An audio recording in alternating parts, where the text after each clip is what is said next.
We're going to begin with the Supreme Court's ruling on birthright citizenship, which limits the ability of lower federal courts to issue injunctions stopping the president from doing certain executive actions. I don't want to downplay this ruling. This is going to be massively consequential. This strips an entire branch of government of all of their constitutionally given powers. Congress, the Supreme Court, and the executive branch all have very clearly defined roles within the Constitution. One of the roles bestowed upon the Supreme Court is the ability to rule a president's executive orders as constitutional or unconstitutional. We've seen this happen for the entirety of our government. The Trump administration, however, is particularly pissed off with the court's ability to do this because they have issued more injunctions against him than virtually any president ever. And it's not a bias thing. It's not because he's a conservative. It's because what he is doing is the entirety of it is unconstitutional. That is something that the Republicans refuse to recognize. And they have conditioned themselves to see whatever they're doing as allowed, basically. They have been emboldened by the last 40 or 50 decades of like the Federalist Society, of them being able to do whatever the fuck they want with no pushback from Democrats. This is just the latest step in the Republican Party trying to appoint Donald Trump as a God King. We have reporting here from ABC. The U.S. Supreme Court strengthening President Trump's authority in a decision involving birthright citizenship. The 6-3 decision along ideological lines, ruling that federal judges cannot put nationwide blocks on a president's executive orders. Justice Amy Coney Barrett writing for the majority that federal courts do not exercise general oversight of the executive branch. Justice Sonia Sotomayor writing for the justices in dissent that the president's bid to end birthright citizenship makes a solemn mockery of our Constitution. The birthright citizenship part is also equally consequential, and we will of course talk about that. Make no mistake, federal courts are entirely within their grounds to limit the president's executive actions. It is literally given to them in the Constitution. It is a founding principle of the United States of America. There are 3 co-equal branches of government. If there is an executive order that President Trump wants to implement, it is entirely within the rights of a lower court to issue an injunction. They're just getting pissy because there are judges with integrity and judges with balls who are willing to stand up to the ongoing fascist takeover. Trump calling it a big win, making a rare appearance in the White House briefing room today, saying he'll now move forward with his plans to limit birthright citizenship. The Supreme Court ruling may also allow the president to charge ahead on other parts of his agenda. ABC's senior Washington reporter Devin Dwyer leads us off at the Supreme Court. Tonight, the Supreme Court's conservative majority dramatically limiting the ability of federal judges to check presidential power. The 6-3 decision allows President Trump to move forward with plans to end birthright citizenship, which has been law of the land for more than 100 years. This morning, the Supreme Court has delivered a monumental victory for the Constitution, the separation of powers, and the rule of law. Federal judges in 3 states had ruled Trump's order on birthright citizenship blatantly violates the Constitution and Supreme Court precedent, issuing nationwide injunctions blocking the order from taking effect. But today, Justice... Yeah, unlike Amy Coney Barrett, these judges exist in reality. They're not operating on the whims of how they feel and how much adoration they want from President Donald Trump. Birthright citizenship, much like other matters that are explicitly stated in the Constitution, when it comes to legal rulings and legal cases, are pretty much open and shut. The Constitution guarantees citizenship to any person born in the United States of America. It doesn't get any much more unambiguous than that. The founding fathers were very clear in many of the stipulations within the Constitution. This fascist takeover that skirts the separation of powers is the only way for President Trump and the Republican Party to enact this agenda, this reminder, wildly unpopular agenda. Amy Coney Barrett, writing for the majority, said those sweeping injunctions went too far and that federal courts do not exercise general oversight of the executive branch. They resolve cases and controversies. I want to thank Justice Barrett, who wrote the opinion brilliantly, as well as Chief Justice Roberts. Glaze. Ew. Glaze. Stop glazing, bro. Grow up. You're 80 years old. Glazing. Ew. Justices Alito, Gorsuch, Kavanaugh, and Thomas. Great people. In a biting dissent, Justice Sonia Sotomayor said the liberal justices would not join so grave an attack on our system of law, saying Trump's bid to end birthright citizenship makes a solemn mockery of our Constitution. The court's decision took no position on whether Trump's executive order is constitutional, though the ruling does let him put it into effect in 30 days. But at the White House today, no explanation Bro, of they are how such pussies. Oh my God. They're such pussies, man. Like, they can't even do their fucking job outright. They have to try. This is the one thing that really fucking bugs me about the Supreme Court. Every other conservative in the country is openly biased. They are an open freakazoid. All of those ghouls in Congress very blatantly fly the Trump flag. They ride Trump's meat like none other. But the Supreme Court still tries to uphold this facade of integrity, even though it is now very clearly a weaponized political institution. It is effectively a second presidency, but they still try to keep up this air of legitimacy. It's so fucking frustrating that all of these ghouls think that they are unbiased arbiters of the law to the general public. Nobody fucking believes that. That would work. Attorney General Pam Bondi deflecting when pressed on how exactly citizenship for newborns across America would be determined. Who would be tasked with actually vetting citizenship? And how, like, would this be a situation where you have nurses and doctors checking for citizenship of parents, or? This is all pending litigation. It's going to be decided in October by the Supreme Court, and we'll discuss that after the litigation. These people are literally fucking stupid. There's no other way for me to describe them. They have nothing going on up here. Pam Bondi has lived in Florida for so long that the fucking heat has melted her brain. Either that or a fucking alligator snuck into her house and ate it. How do you not recognize the potential ramification of this? These people are they are bumbling idiots. And it's not just them pretending to be stupid. We know that they're not pretending to be stupid because there are people who operate in the conservative party that are very precise and very calculated with their actions. Trump 1 had a bunch of those individuals.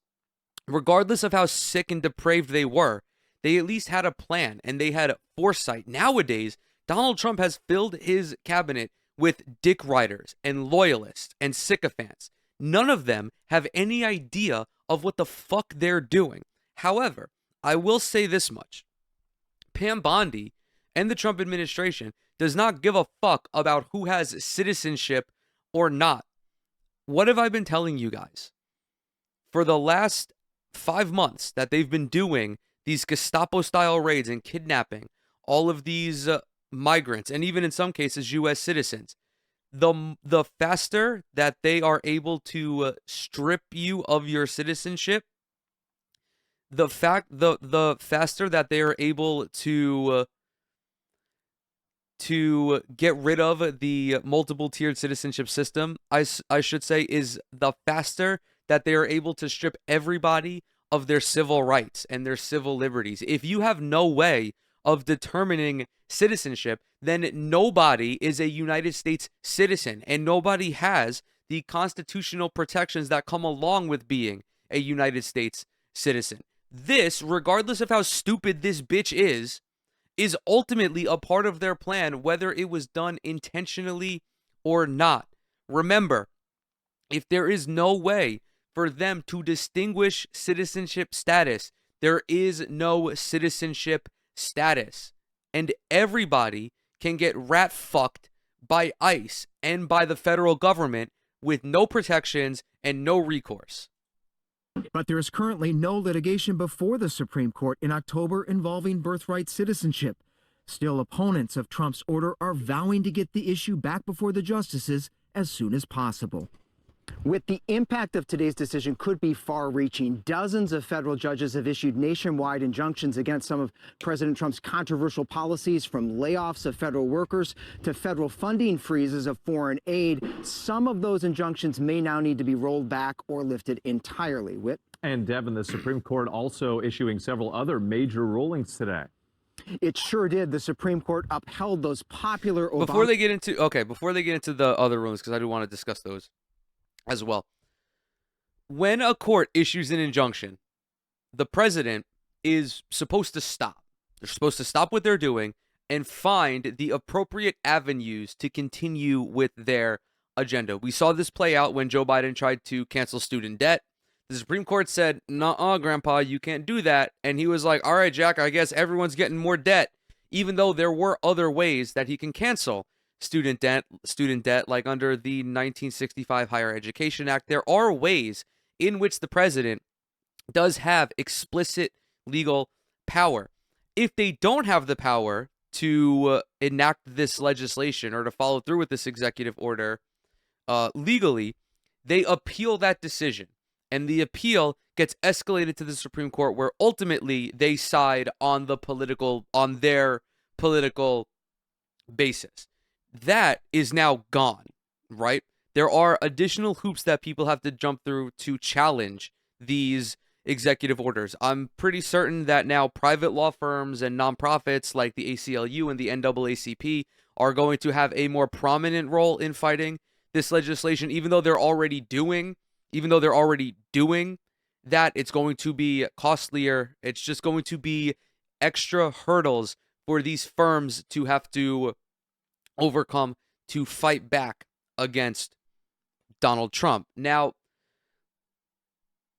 let's say we fast forward a couple of years to a Democratic president. Obviously, they will be able to do whatever the fuck they want, very similarly to Donald Trump. But I'm not really entertaining that conversation because we're still 4 fucking years away from that. And there has the potential to be irreparable damage done to the United States over that time. What I'm curious to see now is if these lower court judges actually abide by this ruling.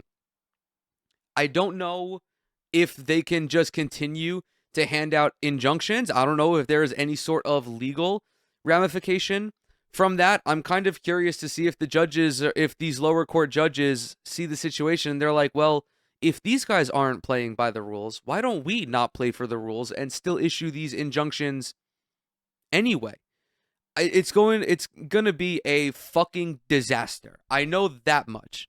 But I'm at least interested to see if the courts also refuse to play by the rules. I don't know if they could be tried for obstruction. I'm not a lawyer. I'm just a guy, right? I'm a guy online who's speculating. But I do know that this is going to be an absolutely unmitigated fucking disaster. Care, no-cost preventive health care services. The justices also said that parents have a right to remove their children from classrooms when LGBTQ books that violate their religious— This is soft. I'm being straight up with you. If you're the kind of parent who would pull your child out of a class just for merely hearing a queer story, you're soft. You can parent your child however you want. I'm not a backseat parenter. I don't have children. I don't have children, but I do understand how important it is for children to be exposed to as many different stories as possible from as many different types of people as possible. So that way they hopefully grow up to be a more empathetic and understanding human and not someone who is trapped in a fucking far right echo chamber. Beliefs are used, and the court upheld online age verification for adult websites in an That's effort also particularly invasive. All right, let's scroll back to that. Upholds age verification for adult websites. There are in multiple states across the country. I believe in Texas, I believe in Louisiana as well. If you want to go to pornhub.com and crank your shit, you have to not only check that you are above 18, but you have to upload a picture of your license. Like, if I go to a porn website in the state of New York and I want to jerk my shit, I have to click a verification that says I am over the age of 18. But I don't have to give that porn site any of my government data, nor do I have to provide the government a database of what I like to jerk off to.